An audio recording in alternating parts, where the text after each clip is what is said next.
My name is Elaine Whitmore, and on the night of my 25th wedding anniversary, my husband wrapped his arm around a woman young enough to be our daughter and announced to both families that he was leaving me.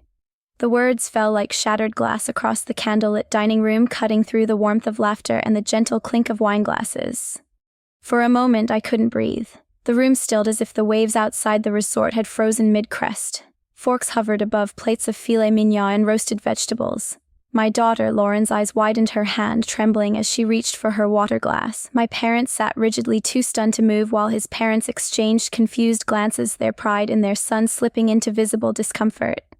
Richard, my husband, looked proud of himself, his smile stretched too wide, the edge of intoxication in his tone. His hand rested possessively on the bare shoulder of Sophie, the woman beside him. Her sequined dress glimmered in the soft light, but her uneasy glance around the table betrayed nerves. She wasn't prepared for the weight of 40 pairs of eyes cutting into her. The speech he had planned as a toast to our enduring love became instead his proclamation of independence. "I've decided it's time to live my truth," he said, raising his glass higher. "Sophie and I have found something real, something I can no longer deny." The silence afterward was unbearable. A waiter froze mid-step holding a tray of champagne flutes. My sister's jaw clenched and I heard the sharp inhale of my brother-in-law on the far side of the table. Everyone was waiting for me to break down, to shout, to throw my glass across the table in fury. But I didn't. I smiled, slowly, deliberately, as if the moment were one I had rehearsed 100 times. My hand slid into the clutch purse at my side, brushing against the smooth satin lining until my fingers closed around a sealed ivory envelope. I placed it gently beside Richard's plate. "What's this?" he asked, a laugh caught in his throat, uncertain now. "Something for you to open later," I replied, my voice steady, the composure in it foreign even to me. Then I turned toward Lauren, kissed her on the cheek and whispered, "This night is still about family." I rose from my chair, smoothing the silk of my navy dress, and looked around at the stunned faces. "Please," I said, projecting calm that I barely felt, "enjoy the meal. I hope the evening brings you more joy than it has brought me." The scrape of my chair echoed in the cavernous dining room as I walked toward the double doors. My heels struck the marble floor with deliberate rhythm, click, click, click, every step a refusal to crumble. I didn't glance back, though I felt his eyes burning into me, confused and alarmed. The ocean air greeted me as I stepped outside, humid and salted, carrying the sound of waves crashing against the rocks below. I filled my lungs with it, the heaviness in my chest loosening. For the first time in years, I could truly breathe. Behind me, the muted murmur of guests erupted into whispers, then shocked exclamations. A moment later, the heavy wooden door slammed and I heard Richard's voice cut through the night. "Elaine, what the hell is this? What have you done?" His tone was no longer triumphant but jagged with panic. I didn't turn around. Instead, I let my lips curve into the smallest of smiles hidden by the shadows of the veranda. He hadn't opened the envelope yet. He didn't know that inside was the beginning of the end he thought he controlled. The irony of it all tasted sweet against the bitterness of betrayal.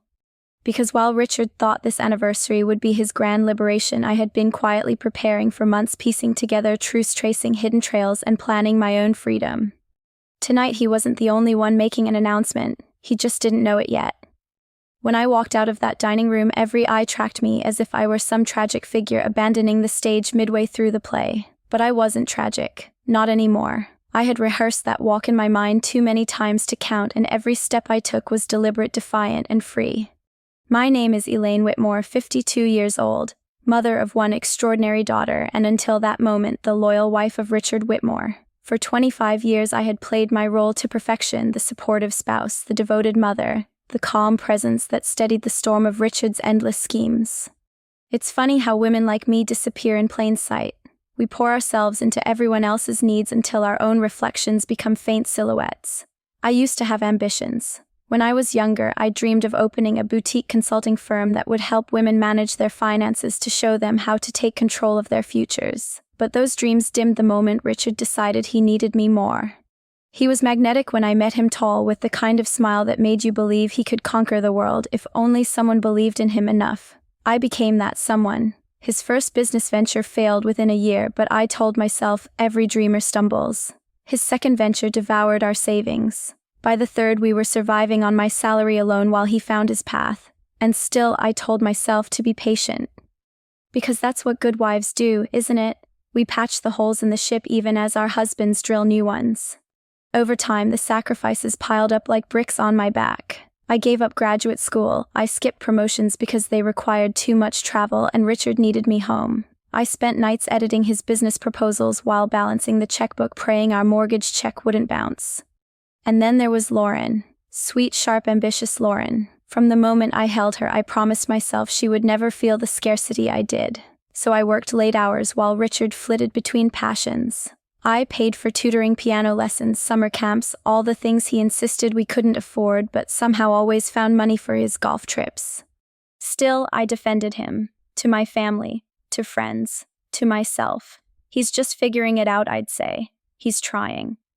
But the truth was harder. Richard was never satisfied, not with jobs, not with money, not with me. I noticed the distance first in small ways. Late nights at networking events. The way his phone seemed to vanish when I walked into the room. The sudden gym membership at 50 when for years he had sworn he was too busy for exercise. At first I told myself it was nothing. After all, after decades together, wasn't distance natural, but a woman's instincts are sharper than we admit.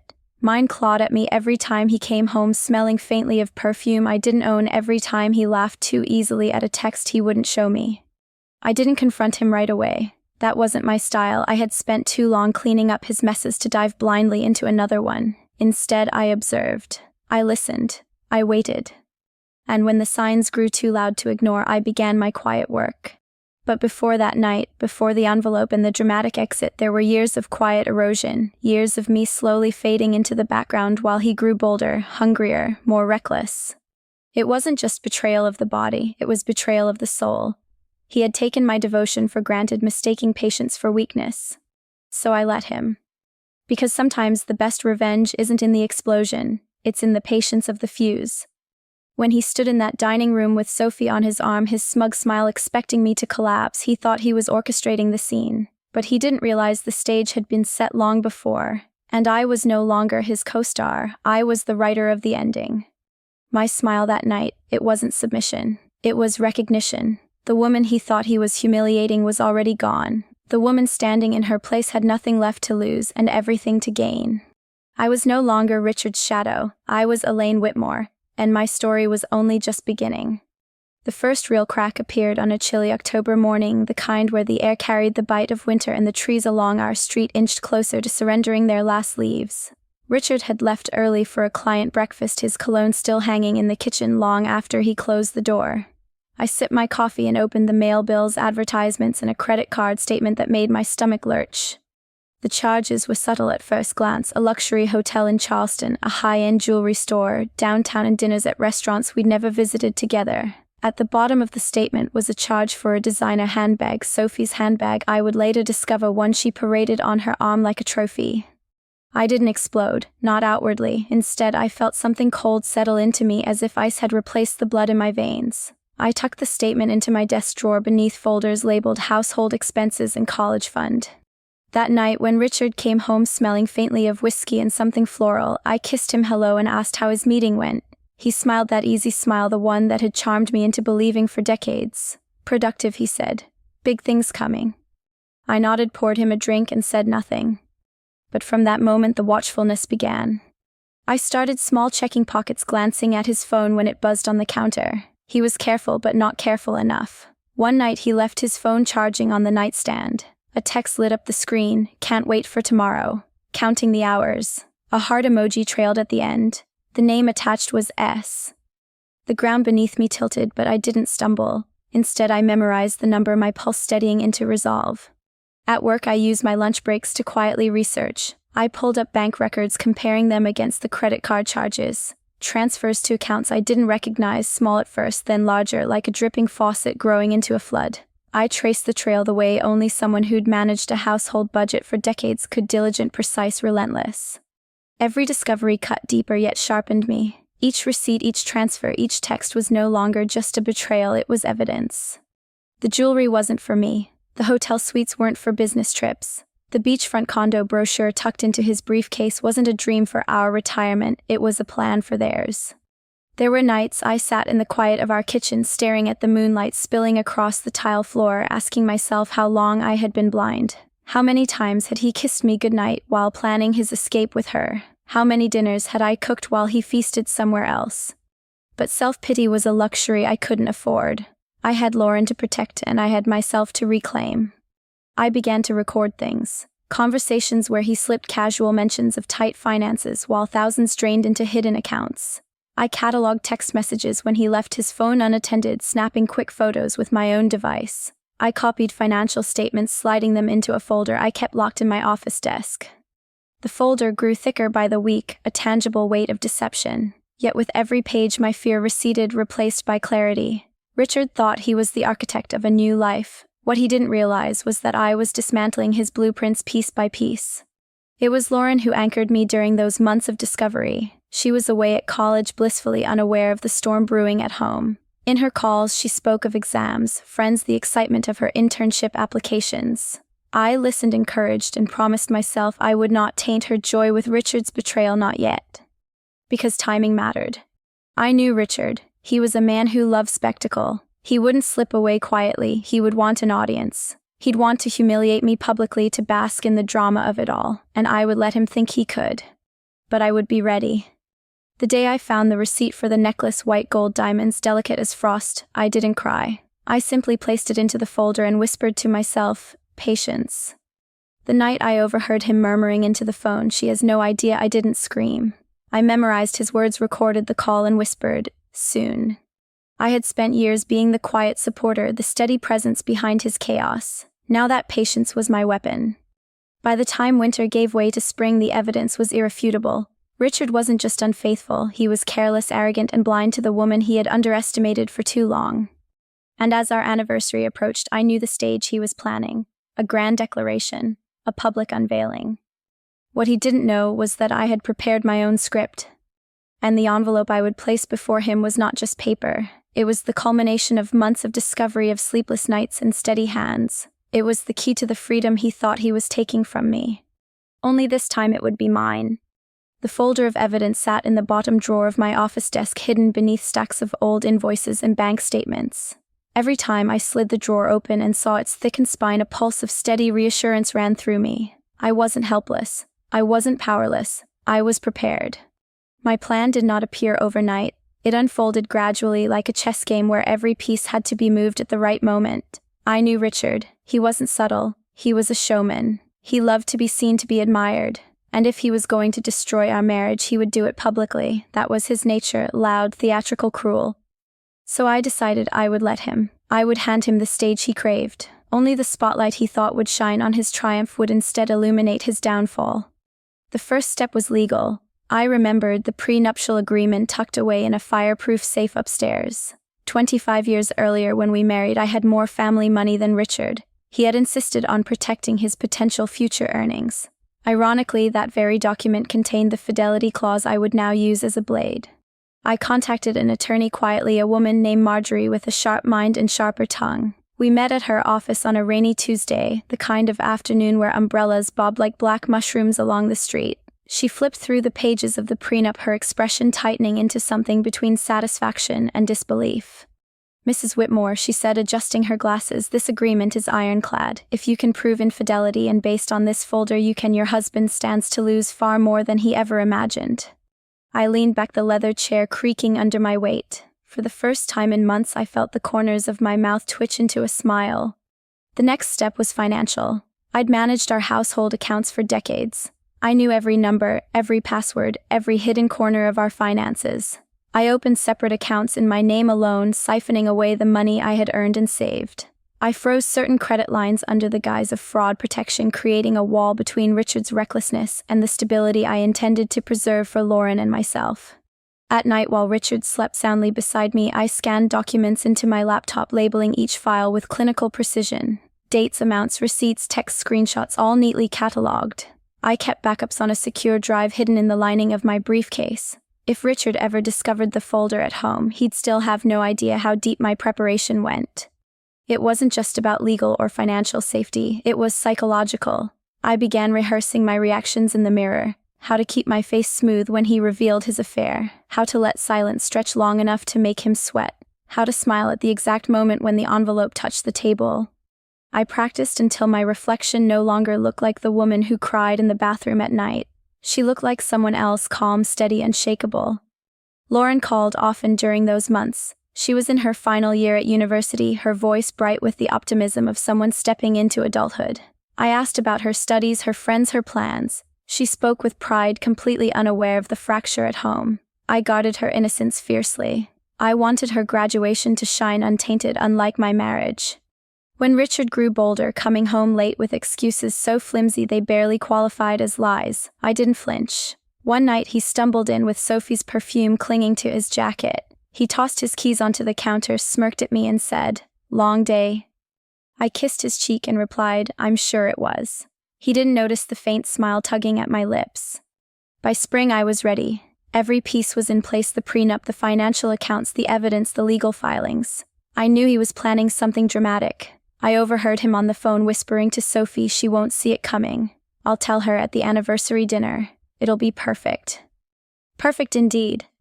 I booked the private dining room at the coastal resort myself, pretending it was a surprise for Richard, as if I were still the doting wife. He praised my thoughtfulness, never once suspecting that I was laying the stage for his own undoing.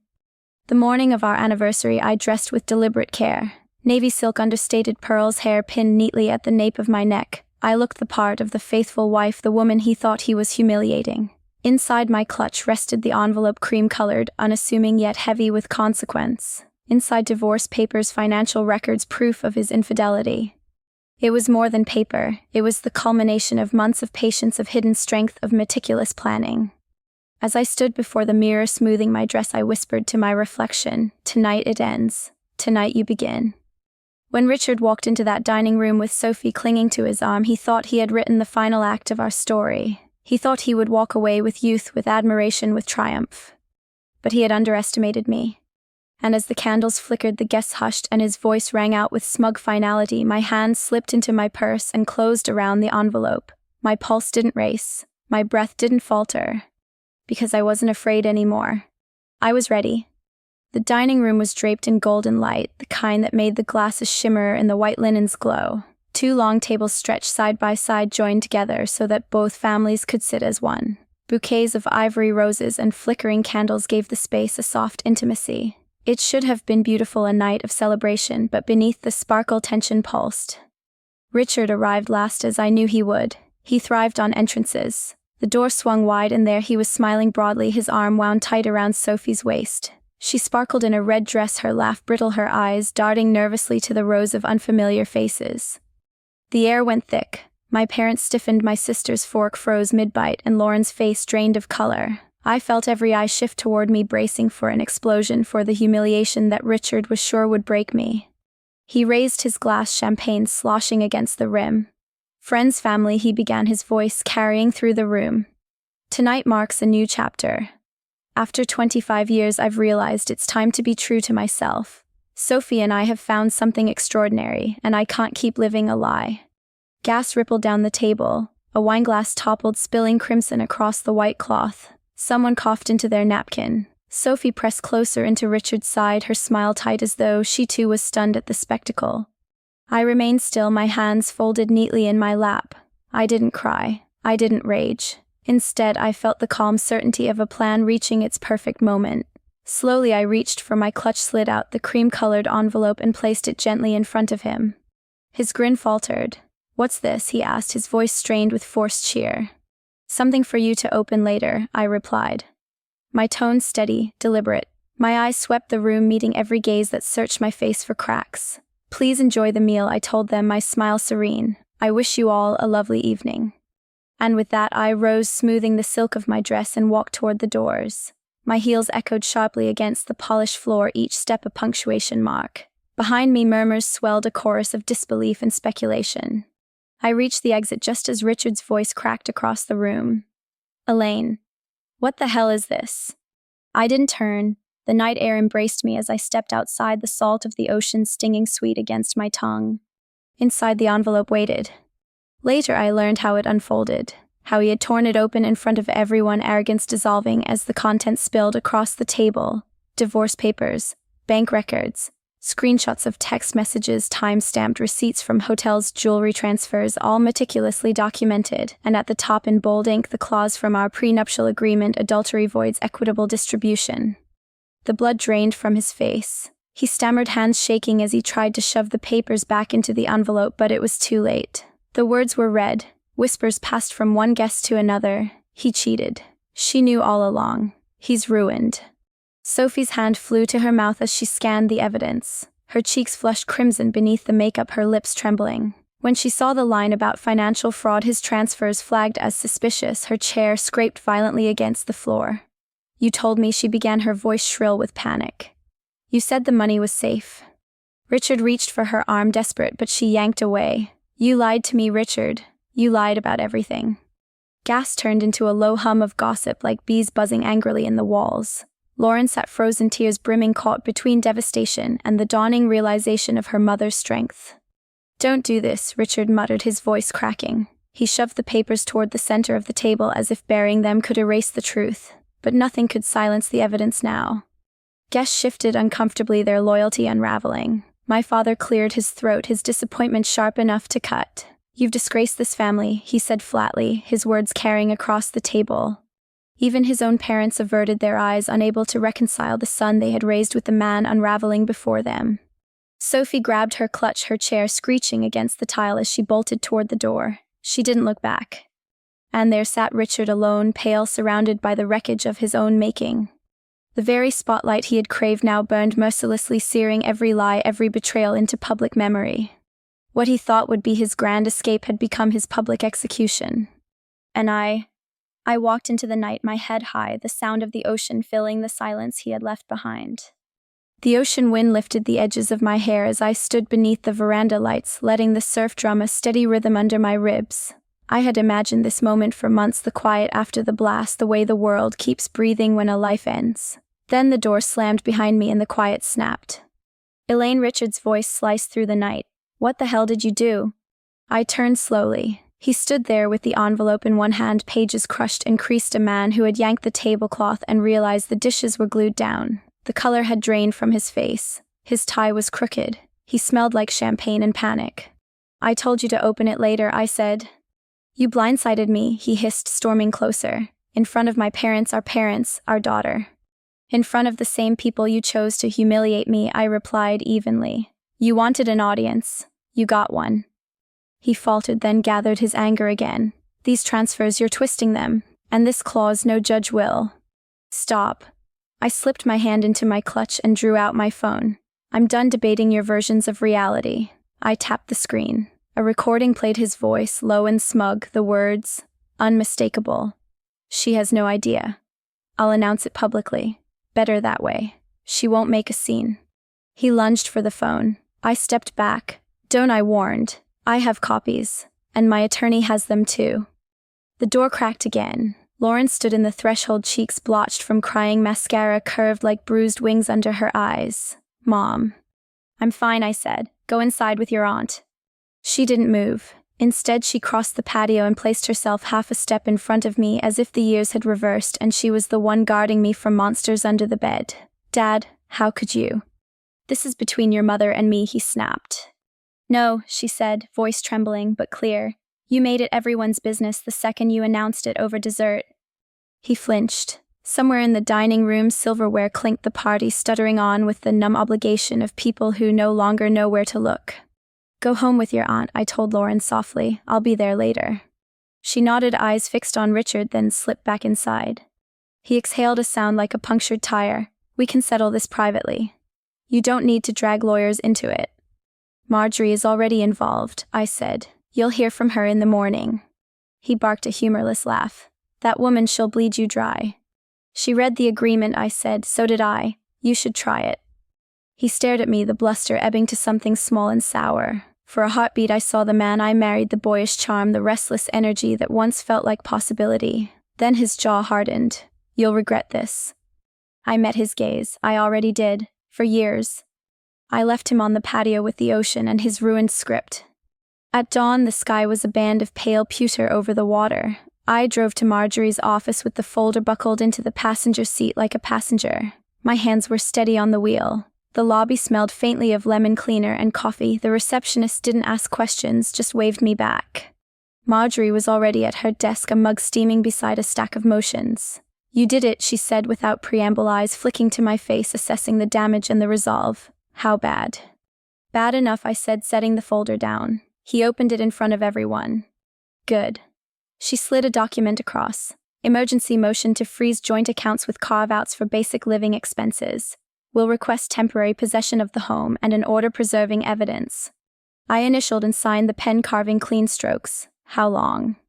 Judge is on morning calendar. We can be in front of her by 11. By 9 the text began. From my sister, I'm proud of you. Lauren's with me. From a friend who had once called Richard charming. I'm so sorry, I had no idea. From an unfamiliar number. You ruined everything. He said I blocked it. I didn't need Sophie's version of catastrophe. Richard called twice. I let it ring. The courthouse was fluorescent and unromantic, the carpet worn thin where feet had learned hard lessons. The courtroom itself was small, a pew and podium kind of place. Richard arrived with a lawyer I recognized from billboards, smiling teeth and personal injury slogans, not family law. He looked as if he'd dressed in a hurry and lost the fight with his tie again. The judge, a brisk woman with silver hair and a gaze that tilted toward impatience, listened as Marjorie laid out our petition. Prenuptial agreement, evidence of infidelity, suspicious transfers, copies of bank statements and messages. No theatrics, just facts. Richard's attorney sputtered about overreach and misunderstanding. The judge lifted a hand. I've reviewed the material, she said. The agreement is clear on its face and the transfers warrant scrutiny. Motion granted in full. Richard turned, eyes wild. Your Honor, that leaves me with. You have access to your personal account, she said crisply, and counsel, I suggest you familiarize yourself with the agreement before our next hearing. The gavel's tap was not dramatic in sound, but it might as well have been thunder. Something inside me loosened, not triumph exactly, but relief so profound it tasted like air after rain. Outside the courtroom, he caught my arm. Elaine, please. We can still fix this. I looked down at his hand, then up at the man whose choices had narrowed to a corridor he didn't recognize. You chose your fix, I said, stepping back, in front of everyone. His phone buzzed. He glanced at it, winced. I have to go, I said. Your new life is calling. The fallout was somehow both swift and slow. News traveled with the speed of appetite. Friends texted in cautious phrases. His parents called, voices brittle with disappointment. Mine came to the house that night with soup, the ancient balm for every American catastrophe. Lauren curled on the couch beside me, head on my shoulder, anger replaced by a quiet, aching grief. He moved out within the week, packing with the stunned efficiency of someone following instructions in a foreign language. We didn't speak much, just logistics, the dull inventory of a life, tools, winter coats, a box of trophies from a softball league he hadn't played in years. He took the golf clubs. I kept the knives. Sophie vanished from the periphery like a curtain whisked off stage. Rumor visited anyway. She had reconsidered. She had found out about the accounts. She had met someone who didn't come with attorneys. I didn't chase the truth. It didn't matter. What mattered were the concentric rings of consequence. The sports club suspended his membership pending review. A client backed out of a handshake deal. A mutual friend forwarded me a thread from a private group where his name now tasted like metal. People who had once laughed loudly at his jokes now cultivated a careful silence. At home, the quiet felt different. It wasn't hollow, it was spacious. I cooked what I wanted when I wanted.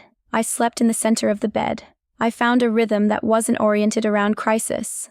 One evening, Lauren stood in the doorway of my office watching me label files for a new venture I hadn't dared say out loud. You look different, she said softly. How so? Like someone took the weights out of your pockets. I smiled, throat tightening. Maybe they did. We drove past the resort a week later, the windows down, the sea rolling its endless syllables. I glanced in the rear view, half expecting to see the woman I used to be, smaller, dimmer, folding herself to fit. She wasn't there. The confrontation hadn't been one scene. It was a series of them: the patio, the courtroom, the front hall with a half-packed suitcase. Each left a faint ring like a coffee cup on wood, proof that something hot had rested there and moved on. Richard texted once more, late, the hour when regret is clumsy. I made a mistake. Can we talk? I stared at the words until they blurred, then set the phone face down. Some doors closed with a slam, ours sealed like a vault. Spring gave way to summer, and with it a lightness I hadn't felt in decades. The house felt different without Richard's restless pacing, without the tension that clung to the air like static. Each morning sunlight spilled across the kitchen tiles, and instead of dreading the day's battles, I welcomed the quiet. For the first time in years, the silence wasn't heavy, it was mine. I started small. A morning walk along the shoreline near our neighborhood. cooking dinner just for myself and Lauren when she came home on weekends, rearranging furniture in the living room to suit my taste, not his. Each act was simple, but together they rewrote the story of my days.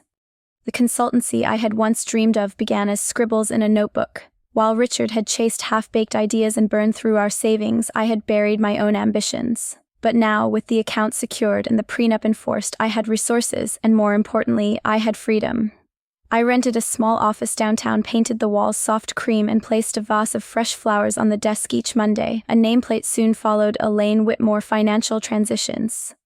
My first clients were women like me, middle-aged, blindsided by betrayal, overwhelmed by the puzzle of money, divorce, and survival. They sat in my office with red-rimmed eyes, clutching folders of bank statements they barely understood. I guided them through it, gently showing them the trails I had once traced in my own marriage. "You're not powerless," I told them. "You just need the right map." Word spread quickly. Soon I had more clients than I could manage alone. I hired an assistant, then another consultant. The work filled me with a sense of purpose I had longed for, not just surviving, but helping others find their strength too. Lauren visited often, her eyes bright with pride. "Mom, you're incredible," she told me one evening as we shared takeout in my new office. "You took the worst thing Dad ever did and turned it into something that helps people." I smiled at her, my heart swelling. Sometimes the end of one life is just the beginning of another. Richard, meanwhile, unraveled. Word reached me through mutual acquaintances and the occasional overheard conversation in town. The business deals he had been boasting about collapsed after the financial freeze. His reputation suffered, his memberships lapsed, and the younger woman he had flaunted so proudly was gone within weeks. Apparently, she had no interest in a man without assets or influence. One afternoon, months after the anniversary dinner, he showed up at my office. He looked thinner, older, the edges of his arrogance blunted by reality. He hovered in the doorway until I looked up from my desk. "Elaine," he said quietly, "I made a mistake. Is there any chance?" "No," I interrupted gently but firmly. "That door is closed." He searched my face, perhaps hoping to find a trace of the woman who once would have bent herself into forgiveness. But she was gone. "I understand," he murmured finally. It was the first honest thing I'd heard from him in years. He left without asking again.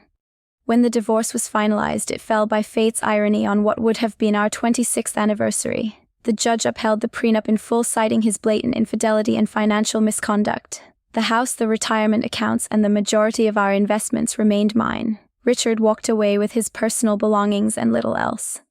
That night, Lauren came home with a bottle of champagne. "To us," she said, clinking her glass against mine, "to new beginnings." I thought back to that night at the resort, the moment I placed the envelope on the table, and realized that moment had not been the end, it had been the spark. Because here I was, not broken, not bitter, but whole, stronger, free. And as I watched my daughter laugh across the table, I knew the legacy I was leaving her wasn't just financial security. It was the knowledge that dignity can survive betrayal, that resilience can grow from ruin, and that endings are only beginnings in disguise. So if you're listening to my story tonight, wherever you are, I want you to take this with you. You are not powerless. No matter how deep the betrayal, no matter how heavy the loss, you carry within you the strength to rise.